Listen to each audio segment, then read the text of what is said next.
Olá, boa noite. Começa agora o Jornal da Justiça desta quinta-feira, 16 de dezembro. André Mendonça toma posse como o mais novo ministro do Supremo Tribunal Federal. A sessão solene ocorreu há pouco no plenário do STF. Foi uma cerimônia restrita por causa da pandemia da Covid-19. André Mendonça ocupa a vaga deixada pelo ministro aposentado Marco Aurélio. Esse é um dos destaques desta edição e você vai ver também.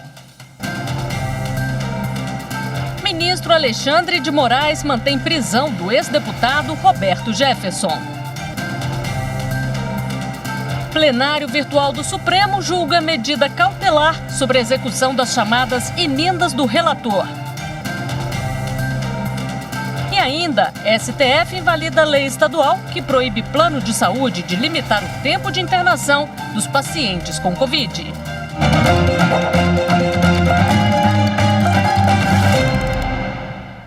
André Mendonça tomou posse como ministro do Supremo Tribunal Federal na tarde desta quinta-feira. A cerimônia terminou há pouco e a cobertura completa você acompanha ainda nesta edição do Jornal da Justiça. O Supremo Tribunal Federal invalidou uma lei do estado da Paraíba que proíbe as operadoras de planos de saúde de limitarem o tempo de internação dos pacientes suspeitos ou diagnosticados com Covid-19.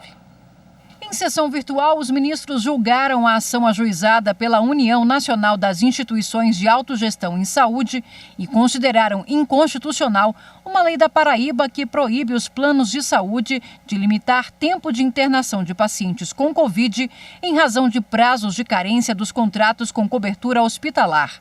A entidade argumentou que a lei estadual impôs às operadoras de saúde obrigações que não estão previstas em leis federais que regulamentam o setor. Sustentou ainda que a medida dá tratamento diferenciado às operadoras que atuam na Paraíba em relação aos demais estados do país, ferindo o princípio da isonomia.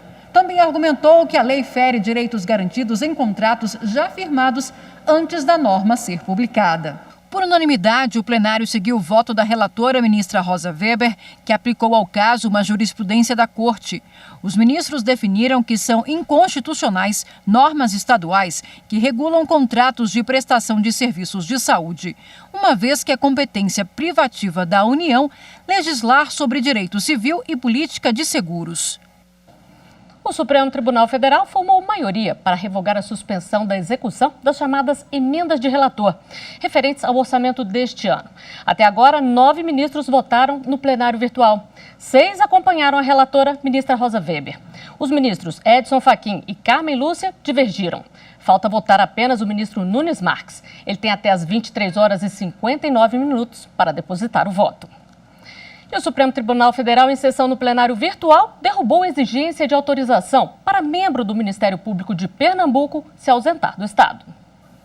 A ação foi proposta pela Associação Nacional dos Membros do Ministério Público, questionando dispositivos de uma lei de Pernambuco que exige autorização prévia do Procurador-Geral de Justiça para que os membros do Ministério Público Estadual possam se ausentar do Estado fora dos períodos de férias e de licenças, sob pena de punição. Em decisão unânime, o plenário considerou que a medida viola a liberdade de locomoção e o princípio da proporcionalidade, seguindo o voto da relatora, ministra Rosa Weber. Ela destacou que a Constituição exige a residência dos integrantes do Ministério Público na comarca de lotação, mas não prevê a autorização do Procurador-Geral de Justiça para que os seus membros possam se ausentar do Estado. Na sua avaliação, essa exigência também não é proporcional para garantir a melhor prestação das funções do órgão à sociedade, tendo em vista, sobretudo, a desnecessidade e a inadequação entre o meio e o fim. E por unanimidade, o plenário do STF declarou inconstitucional uma resolução do Conselho Nacional do Meio Ambiente, o CONAMA. A medida revogava 3 normas que tratam do licenciamento para empreendimentos de irrigação e atividades em áreas de preservação permanente em reservatórios artificiais. A decisão ocorreu durante o julgamento de ações ajuizadas pelo Partido dos Trabalhadores e pela Rede Sustentabilidade. O plenário já havia referendado medidas liminares concedidas pela relatora das ações, ministra Rosa Weber, para suspender os efeitos das normas. Agora, a vigência e a eficácia delas foram restauradas. Para Rosa Weber, a revogação da norma que trata do licenciamento de empreendimentos de irrigação sinalizava para a dispensa do licenciamento, ainda que fossem provocadas modificações ambientais significativas. De acordo com a ministra, a situação evidencia graves e imediatos riscos para a preservação dos recursos hídricos e qualidade de vida da população e das futuras gerações. Com relação à norma que trata dos limites de atividades em áreas de preservação permanente de reservatórios artificiais, a ministra afirmou que, embora haja necessidade de ajustes na resolução diante do novo Código Florestal, a revogação da norma leva ao descontrole regulatório e evidencia um verdadeiro retrocesso. O ministro Alexandre de Moraes, do Supremo Tribunal Federal, rejeitou o recurso da defesa de Roberto Jefferson e manteve a prisão do ex-deputado. No entendimento do ministro, a prisão preventiva é necessária e imprescindível para a garantia da ordem pública, já que mesmo preso, Roberto Jefferson tem feito ataques contra as instituições e não há como substituir a prisão por medidas menos gravosas. O ex-deputado foi denunciado pela Procuradoria-Geral da República no inquérito que apura a organização de milícia digital antidemocrática. Ele está preso desde agosto no presídio de Bangu, no Rio de Janeiro. E veja a seguir, STJ autoriza o cumprimento de mandados judiciais em operação da Polícia Federal, que tem entre os alvos o governador do Acre. A gente mostra já já.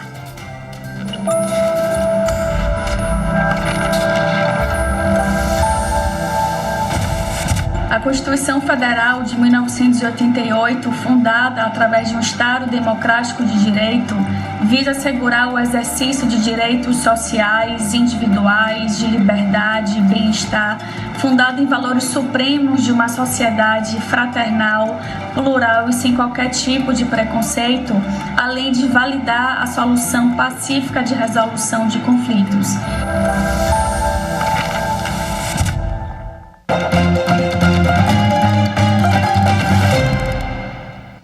O Superior Tribunal de Justiça autorizou o cumprimento de mandados judiciais em operação da Polícia Federal, que investiga crimes de corrupção e lavagem de dinheiro.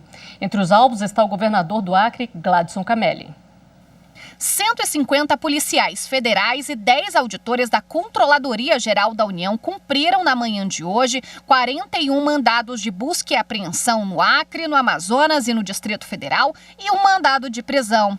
O apartamento do governador acreano Gladson Camelli, do Progressistas, foi um dos locais onde as buscas foram realizadas. Segundo as investigações, o grupo-alvo da operação é formado por empresários e agentes públicos. A suspeita é que eles tenham usado a estrutura do governo para cometer os crimes de corrupção e lavagem de dinheiro no desvio de recursos de convênios federais. Foram identificadas diversas transações que ultrapassam 800 milhões de reais. Além de autorizar o cumprimento dos mandados judiciais, o Superior Tribunal de Justiça determinou o afastamento da função de 4 pessoas, a proibição de acesso a órgãos públicos e o impedimento de contato entre os investigados. O STJ também decidiu pelo bloqueio de cerca de 7 milhões de reais nas contas dos suspeitos. O Superior Tribunal de Justiça decidiu que a verificação de excesso de prazo deve considerar a complexidade do inquérito ou do processo. A decisão veio após os ministros do STJ analisarem possível constrangimento ilegal por excesso de prazo em um procedimento investigativo iniciado em novembro de 2016 contra o ex-funcionário de uma rede de restaurantes. A acusação era de furto qualificado por abuso de confiança. Em primeira instância, o juízo entendeu que não era o caso de trancar o procedimento, pois não houve inércia da autoridade policial, já que as diligências pendentes até então dependiam de ato de terceiro. O juízo também considerou que a investigação é complexa diante da necessidade de oitiva de várias pessoas, juntada de documentos e realização de perícias, perícia, sendo notórios a falta de pessoal e o acúmulo de serviço da Polícia Civil, problemas agravados pela pandemia da Covid-19. A defesa impetrou habeas corpus no STJ e sustentou que se trata de investigação de crime contra o patrimônio simples, que apenas o réu é investigado e as provas poderiam ser produzidas documentalmente, o que não foi feito ou concluído após todo o período. A sexta turma negou o pedido de habeas corpus.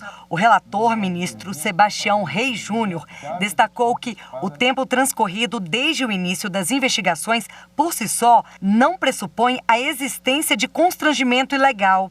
Ele ressaltou que a investigação envolve vultuosos valores financeiros, além da necessidade de oitiva de várias pessoas, instauração de diversos incidentes, juntada de documentos e produção de perícia. A sexta turma também aprovou recomendação para que, em 30 dias, o Ministério Público ofereça a denúncia ou promova o arquivamento do inquérito. Em outra decisão, o STJ definiu que a nulidade por quebra na cadeia de custódia só irá ocorrer a depender dos demais elementos da instrução criminal. O entendimento estabelecido por maioria de votos no colegiado definiu que a violação da cadeia de custódia não implica de maneira obrigatória a inadmissibilidade ou a nulidade da prova colhida. Nessas hipóteses, eventuais irregularidades devem ser observadas pelo juízo ao lado dos demais elementos produzidos na instrução criminal, para decidir se a prova questionada ainda pode ser considerada confiável. Só após essa confrontação é que o magistrado, caso não encontre sustentação na prova cuja cadeia de custódia foi violada, poderá retirá-la dos autos ou declará-la nula. A sexta turma definiu o entendimento ao conceder habeas corpus e absolver um réu acusado de tráfico de drogas, porque a substância apreendida pela polícia foi entregue à perícia em embalagem inadequada e sem lacre. Para o colegiado, como a origem e outras condições da prova não foram confirmadas em juízo, ela não poderia ser utilizada como fundamento para a condenação.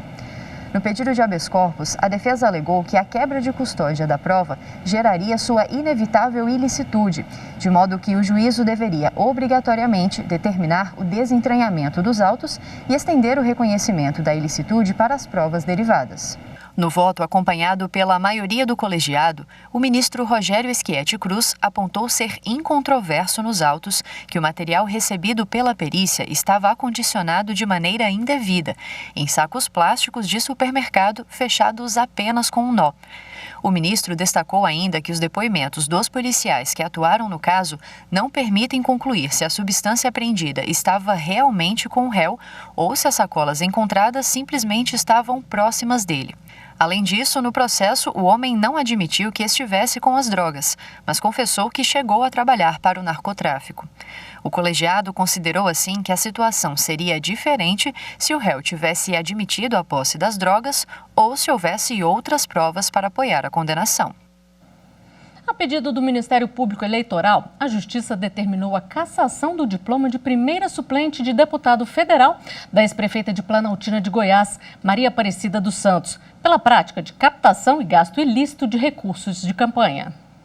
Ao determinar a cassação do diploma de suplente de deputado federal, o Tribunal Regional Eleitoral de Goiás considerou que ficou comprovado que na campanha de 2018, a ex-prefeita de Planaltina de Goiás, Maria Aparecida dos Santos, não comprovou como gastou mais de R$ 1.200.000 do Fundo Especial de Financiamento de Campanha. A defesa da parlamentar entrou com recurso contra a decisão e o caso chegou ao Tribunal Superior Eleitoral. Depois de ouvir a manifestação do Ministério Público Eleitoral, que analisou e validou as provas apresentadas na primeira ação, os ministros do TSE decidiram manter a sentença. A segunda turma do Tribunal Superior do Trabalho determinou a incidência do prêmio baseado nos quilômetros rodados, pago pela JBS a um motorista carreteiro no cálculo das horas extras. O entendimento já foi consolidado pelo TST. O motorista trabalhou para a JBS por 4 anos e meio. O salário dele era composto de um valor fixo e de uma parcela que variava de acordo com a quilometragem rodada. Ele sustentou que esses valores constituíam parcela de natureza nitidamente salarial, pois eram pagos em retribuição pelo serviço prestado. O Tribunal Regional do Trabalho da 15ª Região em Campinas, no interior de São Paulo, julgou o pedido improcedente. O entendimento foi que o empregado recebia o salário fixo e o prêmio por produtividade. A relatora do recurso de revista do empregado na segunda turma, ministra Maria Helena Malman, afirmou que o motorista não se enquadra como comissionista misto. Conforme jurisprudência consolidada pelo TST, as parcelas por quilômetro rodado incidem no cálculo das horas extras por se tratarem de cumprimento de metas e não pela venda de produtos. A decisão foi unânime.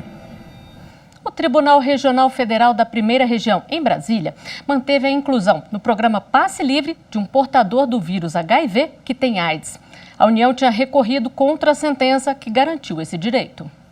No recurso encaminhado ao TRF1, a União argumentou que, além de apresentar declaração comprovando renda familiar bruta per capita inferior a um salário mínimo, para se cadastrar no programa Passe Livre, a pessoa tem que comprovar uma deficiência por meio de atestado médico atualizado. Nesse caso, a União alegou que o HIV é considerado uma doença e não deficiência. A relatora, desembargadora federal Daniele Maranhão, confirmou a sentença que havia determinado a emissão de carteirinha de gratuidade no transporte, considerando que o homem é portador de patologias decorrentes do HIV. O atestado emitido por médico especialista indicou que, além de ter imunodeficiência imunológica adquirida, o autor sofre limitações físicas que, somadas à doença, restringem e prejudicam sua plena participação na sociedade em igualdade de condições com as demais pessoas. E no próximo bloco, a gente mostra como foi a posse de André Mendonça como ministro do Supremo Tribunal Federal. Voltamos em instantes.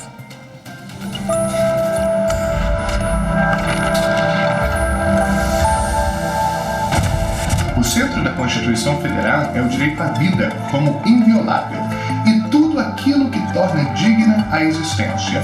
A segurança, as normas do trabalho, a economia justa, a proteção das nossas crianças e adolescentes, o amparo às nossas famílias, a saúde e muito mais. Por isso, quanto mais a Constituição for conhecida e cumprida, mais perto nós estaremos da nação próspera em que todos nós sonhamos viver.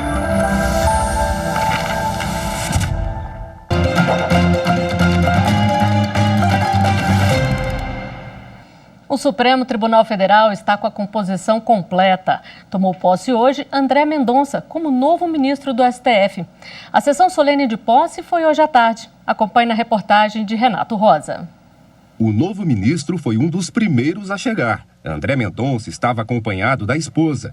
A entrada foi pelo Salão Branco do Supremo, isolada pelos Dragões da Independência. O presidente Jair Bolsonaro, também acompanhado da esposa. Autoridades dos três poderes vieram prestigiar a posse. Os convidados tiveram que apresentar o cartão de vacinação contra a Covid-19 ou o teste PCR negativo, feito até 72 horas antes da cerimônia. Para respeitar as regras do distanciamento, a sessão foi restrita a, no máximo, 60 pessoas. Jornalistas credenciados para a cobertura acompanharam tudo do lado de fora, para evitar aglomerações. O Supremo montou uma estrutura para facilitar o trabalho da imprensa. O presidente do STF, ministro Luiz Fux, abriu a sessão. Declaro aberta a sessão solene destinada à posse de Sua Excelência, o senhor doutor André Luiz de Almeida Mendonça, no cargo de ministro do Supremo Tribunal Federal.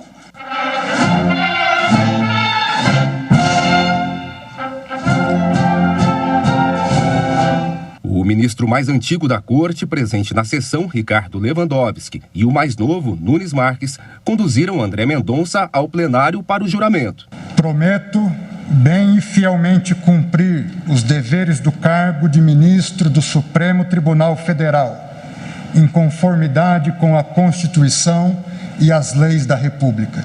Na sequência, o diretor-geral do Supremo leu o termo de posse. Tomou posse e entrou em exercício, após prestar o compromisso regimental de bem e fielmente cumprir os deveres do cargo, nos termos da Constituição e das leis da República, Sua Excelência o senhor doutor André Luiz de Almeida Mendonça, no cargo de ministro do Supremo Tribunal Federal. Chegava o momento mais esperado, a assinatura do documento de posse. Declaro empossado no cargo de ministro do Supremo Tribunal Federal, Sua Excelência, o senhor ministro André Luiz de Almeida Mendonça. O Supremo seguiu o protocolo da solenidade. A cerimônia foi rápida, durou 15 minutos. Não houve espaço para discursos.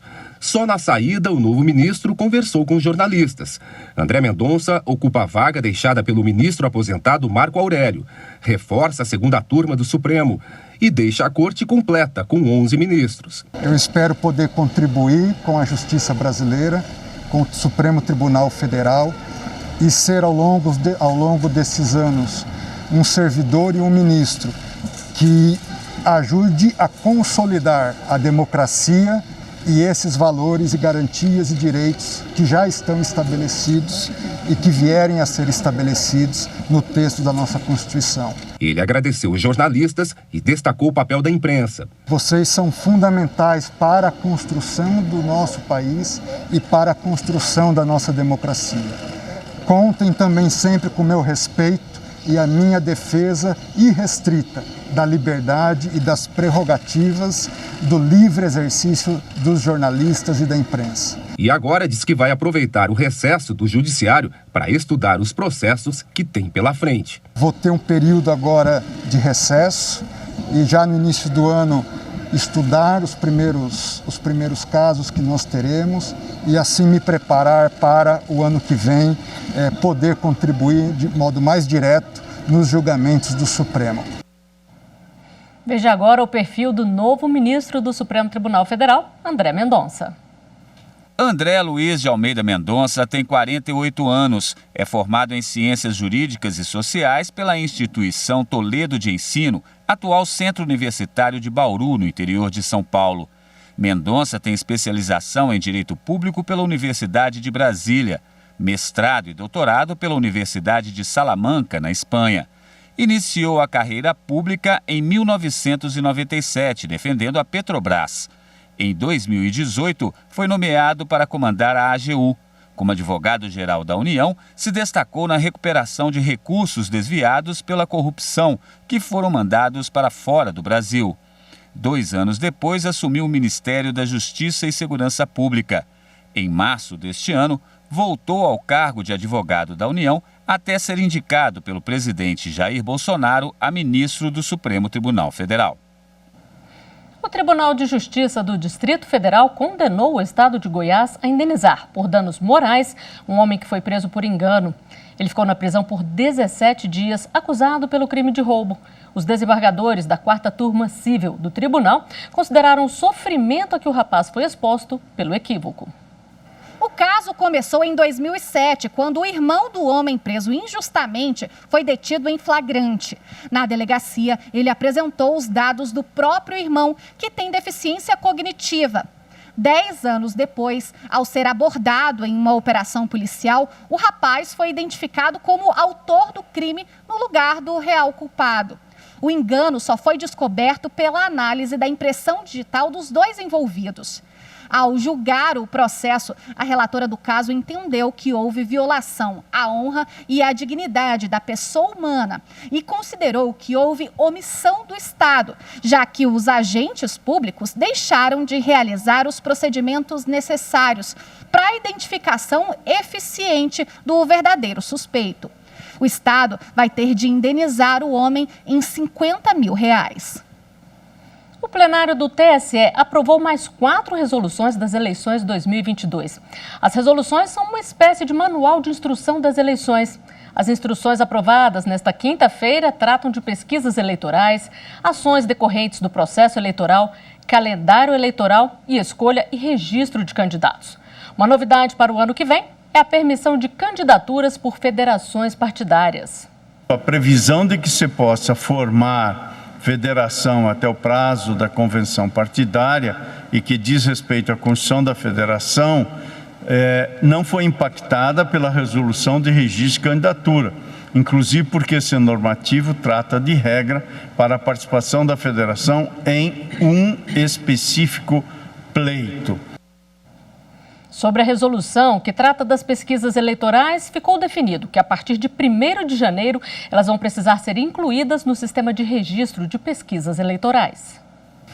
O registro de pesquisas eleitorais na Justiça Eleitoral deverá ser feito até 5 dias antes da divulgação dos dados e deve informar quem contratou e quem pagou a pesquisa, qual o valor e a origem dos recursos e a metodologia usada e o período em que o levantamento foi realizado. Também serão exigidos dados como o plano amostral, informações relacionadas a gênero, idade, grau de escolaridade e nível econômico dos entrevistados e o questionário completo a ser aplicado. O Ministério Público, partidos políticos, candidatas e candidatos terão acesso ao sistema interno de controle e poderão fiscalizar os dados enviados pelas empresas que irão divulgar as pesquisas. Mais informações sobre a resolução das pesquisas eleitorais no site da Justiça Eleitoral, tse.jus.br. E na sessão administrativa desta quinta-feira, o plenário do TSE aprovou também o calendário eleitoral das eleições 2022. O primeiro turno vai ser em 2 de outubro e o segundo turno no dia 30 de outubro do ano que vem. O Jornal da Justiça desta quinta-feira fica por aqui. Uma ótima noite para você. Tchau!